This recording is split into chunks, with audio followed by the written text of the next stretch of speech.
Garden rich picnic garden বিরাটির পর এবার মুচিপাড়া প্রচণ্ড কাঁপুনি দিয়ে ভেঙে পড়ল বাড়ির দেওয়াল। গার্ডেন রিচ বিপর্যয়ের রেশ এখনও কাটনি, তারই মাঝে কলকাতার বউবাজারে ভেঙে পড়ল বাড়ির দেওয়াল। মুচিপাড়ার রামকানাই অধিকারী লেনের একটি বাড়ি ভাঙার কাজ চলছিল, সেই কাজের মধ্যেই পাশের বাড়ির একটি দেওয়াল ধসে পড়ে।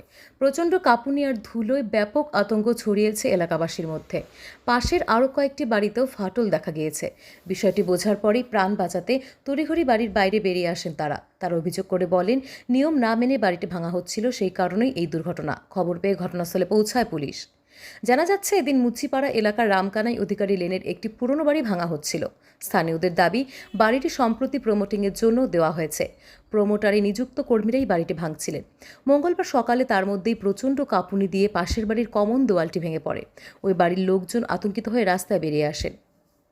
কলকাতা দেখুন, একটা ফাঁকা জমিতে নতুন ডেভেলপমেন্ট করা এক জিনিস, উত্তর কলকাতার একই দেওয়ালে দুটো বাড়ি এরকম একটা একেবারে গা ঘেঁষাঘেঁষি করে যেসব বাড়ি, সেখানে একটা কনস্ট্রাকশন করা আরেক জিনিস।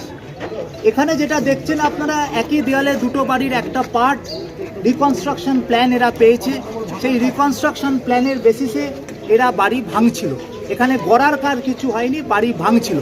এবং বাড়ি ভাঙতে গিয়ে ঠিক আরেক দেওয়ালে বাড়ি একটা অংশ আজকে ধসে যায়।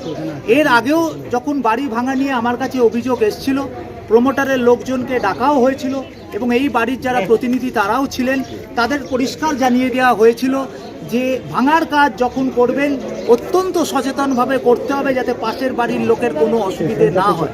এবং সেটা তাদেরকে একেবারে সামনাসামনি, এমন নয় যেটা আমি বলেছি, এবং এই বাড়ির পাশের বাড়ি যেটা ক্ষতিগ্রস্ত বাড়ি, তাদের প্রতিনিধিদের সামনেও সে কথা বলা হয়েছে। কিন্তু যা হয়, দুর্ঘটনা তো আর বলে আসে না, ওই তারা হয়তো কেয়ারলেসলি করছে।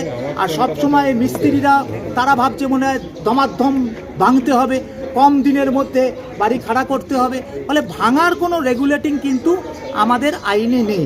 বাড়ি তৈরি করার হাজার রকম নকশা পাস এসব আছে, কিন্তু ভাঙতে গেলে কি পরিধি হয় আমার মনে হয় যে এইরকম কোনো কিন্তু নেই। আপনাদেরও জানা নেই, আমারও জানা নেই যে একটা বাড়ি ভাঙতে গেলে কি কি করণীয়, কি কি মেজার্স, কি কি স্টেপ নেওয়া দরকার, সেটার কিন্তু মেজারমেন্ট আজকে আপনাদের যারা দীর্ঘদিন কর্পোরেশন বিট করেন, আমার মনে হয় তাদেরও সেটা অজানা। কিন্তু বাড়ি তৈরি করতে গেলে কি নকশা হয়, যদি কত ছাড় দেওয়া উচিত, আদৌ ছাড় দেওয়া উচিত কিনা, তার কিন্তু হাজার রকম। তার কি করে বাড়ি তৈরি হচ্ছিল? হ্যাঁ, না না, বাড়ি তৈরি কিছু হচ্ছে না, বাড়ি ভাঙা হচ্ছিল তৈরি হওয়ার জন্য। জটিলতা কিছু নেই, জটিলতা হচ্ছে এখন এক একটা ঘটনা